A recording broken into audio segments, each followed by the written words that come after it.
Hello my viewers, I welcome you to an exciting edition of your program.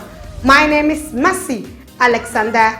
Today we'll be bringing to you a wonderful guest all the way from Ogun State. His name is Chief Tolu Odebiyi. He is the Chief of Staff to the Ogun State Governor, His Excellency Iboro Amosun. Sit, relax, enjoy the program.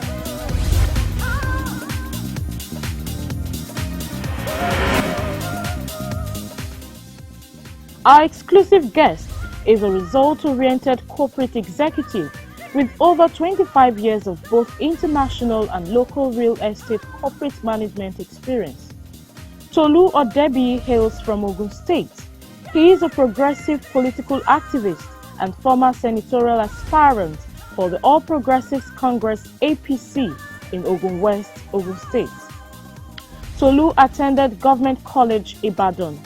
In 1982, he proceeded to Lake Forest Academy, Lake Forest, Illinois, for his high school diploma.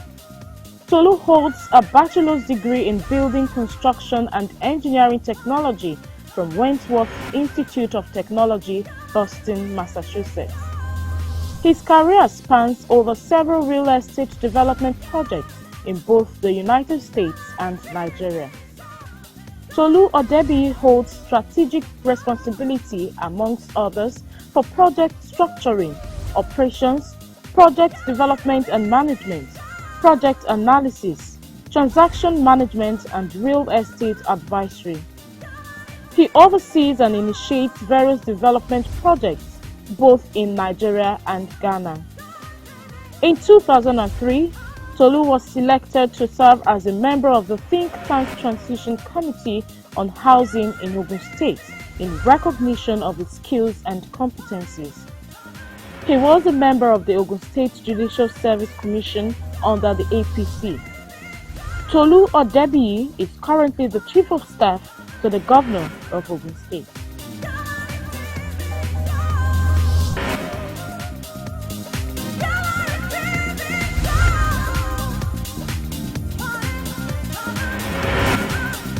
My viewers want to know more about you, how your bringing was like, your present position. Well, thank you for having me on your show today. My name is Tolu Odebiyi. I'm the current Chief of Staff to the Ogun State Governor. Now, sir, how has it been so far? Your little bit of your background. Well, it's been very good. In Ogun State, we don't know anything but work, work, work. And when you have a very active governor like we do, you're always busy 24/7. So we've been very focused on our plans to transform Ogun State, and it's been a very exciting journey so far. How will you describe Ogun State politics and what makes it unique? Well, Ogun State politics is relatively peaceful. I mean, let me put it that way. This is the home of so many notable individuals, politicians, and as such. And because of the heritage, the strong heritage that Ogun State has politically, I think the culture here has been that of to be understanding of each other's differences, civility that is expected amongst politicians. And it's a very, let's say, very high expectations. People have a lot of high expectations from their politicians here because, Ogun State, we are the first to have Western civilization and education and such. So you have so many firsts in Ogun State. So when you have so many notable people in Ogun State, you have the former president here, the expectations from those governing the state is very high. Now, sir, how will you describe you being a politician and also a businessman? Well, I think I'm more of a politician now. I've been in politics now, especially with this administration, since 2014, when I first ran for the Senate, and thereafter I came in as a Chief of Staff to His Excellency. To me, I think it's been quite interesting. It's been very good. It's been purpose-filled for me because for me coming in, it's more about giving back to the society, it's more about service to humanity, it's more about going beyond self, to contribute to the development of the state. And when you have the opportunity to work with the governor like we do, you can't but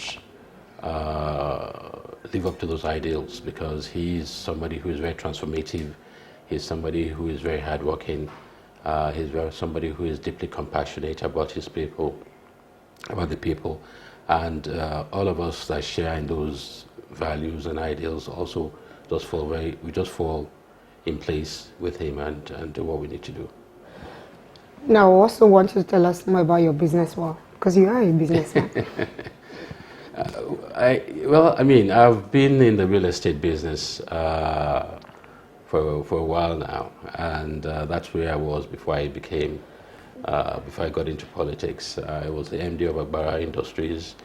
I had my own boutique firm, Travant Real Estate. We were in real estate development and real estate advisory consultancy. So that's what I have been into.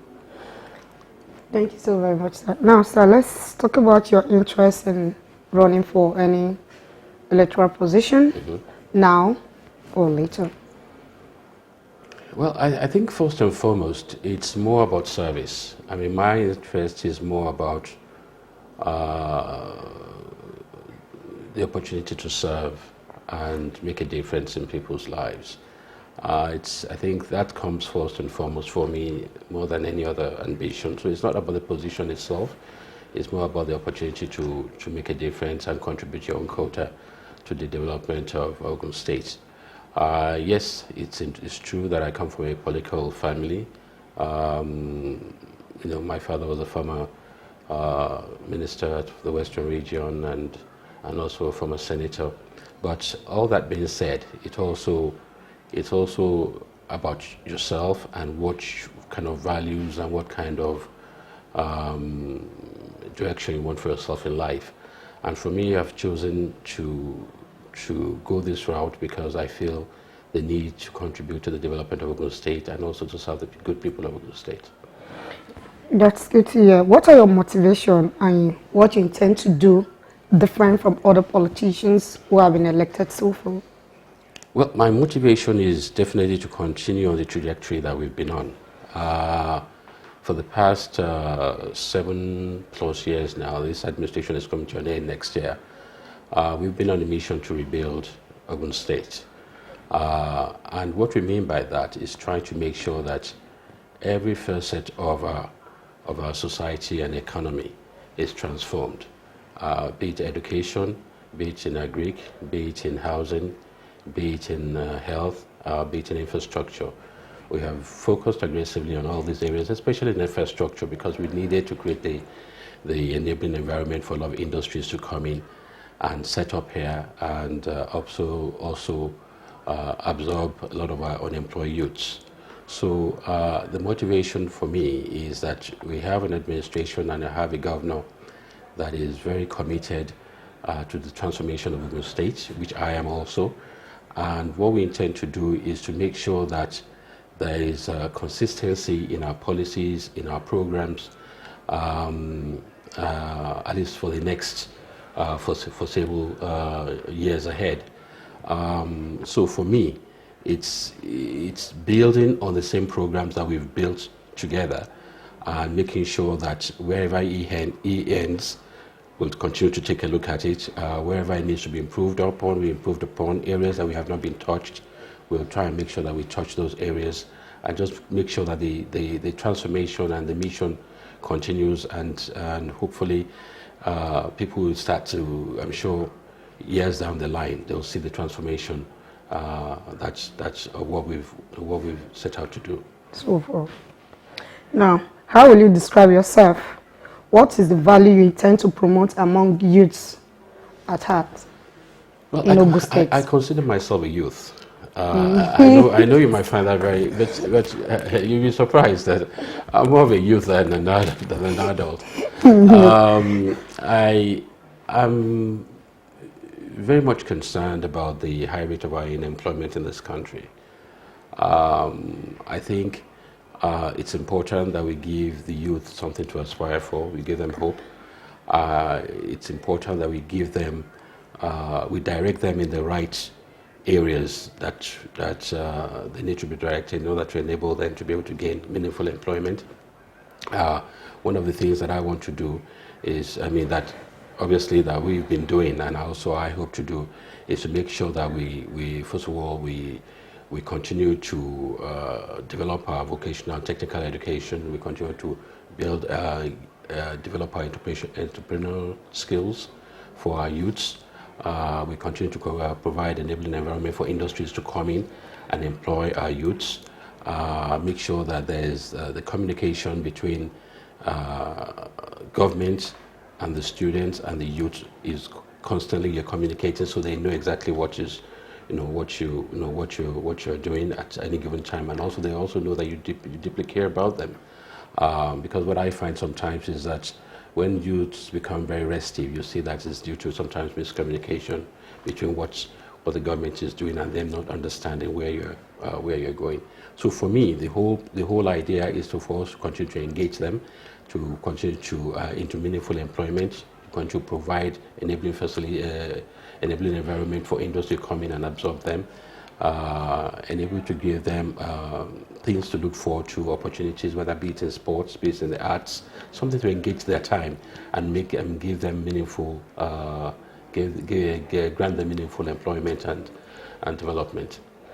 Oh, that's good to hear. Now, sir, let's quickly talk about your intention, because it seems like some people will say, is it true that a governor is intending for you to succeed him? Well, I don't go by assumptions, and I don't go by rumors. The governor has not really indicated who is going to succeed him. There are lots of qualified people out that are running that from our party that the governor at any point in time can select. So I don't think he has shown any preference for anybody yet. People just make assumptions or conjectures based on my position as chief of staff, but it doesn't necessarily mean that. I think what is important is for me to do my duties as a chief of staff adequately well, for him to be able to entrust and trust me with all his activities, for me to make sure that I distinguish myself in whatever I do, and also for me to make sure that I continue to endear myself to the good people of Ogun State, and leave the governor to make his decision on what he wants to do. Wow. So let's talk a little bit about yourself. How do you relax after the stress in work? How do you relax? I think if you spend 24 hours with us in Ogun State, there's no time for relaxation. The truth of the matter is we work almost 24/7. As I'm speaking, I think the governor probably got in about 4 a.m. or 3 a.m. this morning for meetings and all that kind of stuff, and you have to be alert. You have to be ready that you can be called anytime. And we sleep very late, doing inspections, doing all kinds. So for me, relaxation for me will come when we feel that we've achieved what we set out to do, when we can see all the indices point to a positive direction for Ogun State, when our youths are employed, when our mothers are gainfully employed, and you can see that the whole trajectory of the state is at a positive upswing, like it is now. If you look at the infrastructure development that we put into the state, only yesterday we opened one of the largest breweries, second largest brewery if not the largest brewery in Africa, so I heard. And these are the kind of things that gives us the joy and makes us happy. When companies do come here and employ our youths and grant people, give people the opportunity to gain meaningful employment. So it's when we see all that's when the rest and the joy and other meaningful social activities or restful activities can come. But for now, I think it's work, and I think that's what we're here for. Sorry that I need to ask this. You're aspiring to run for the governorship election, primary. If you are given the opportunity to win. To win? If you're given the opportunity to lead them. Yes. Because if you win. Now, if you're given the opportunity to lead them, will you do more than the present governor that will be leading? Or do you have some new ideas that you're going to impact on the people? Leadership is more about service, and it's really giving yourself, going beyond yourself to serve the good people of the state. As I said, the governor is leaving, or is going to be leaving a legacy that's going to be with us for a very, very, very long time. He has transformed this state tremendously. He's built, put in infrastructure that you cannot even imagine that will be here in 20 years. So he's done a lot of good. So obviously the whole idea is for somebody who is in tune with his programs, who is in tune with his work ethics, who understands what direction that we are going, to continue to build on that. Having said that, I also come from an area that people have not had the opportunity to serve at the highest level of governance in this state before. The expectations are very high.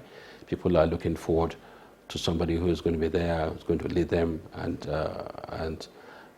lead them right. I also come from a family of a political family that people are also looking at you and measuring you by the standards and the accomplishments of your late father. So for me, all that burden and responsibility I carry. So for me, what I intend to do is to build on what we're doing currently, to add my own programs that I want to do. Social intervention programs, youth development programs, bringing more technology into play. Especially we are looking at innovations for the youths, create innovation hubs and things like that, in order to align them with the 21st century where development is going right now. So those are some of the other things that I'll probably add on to it. It's not that we're not doing them right now, but these are also some of my own. Also, arts and culture is also an integral part of any society. So you look at all those different areas that you can also add to complement the programs that we have currently on ground. And those are the kind of things that I will also add to what we are currently doing. Thank you so very much for coming on our show. Thank you very much, Mercy. I appreciate it.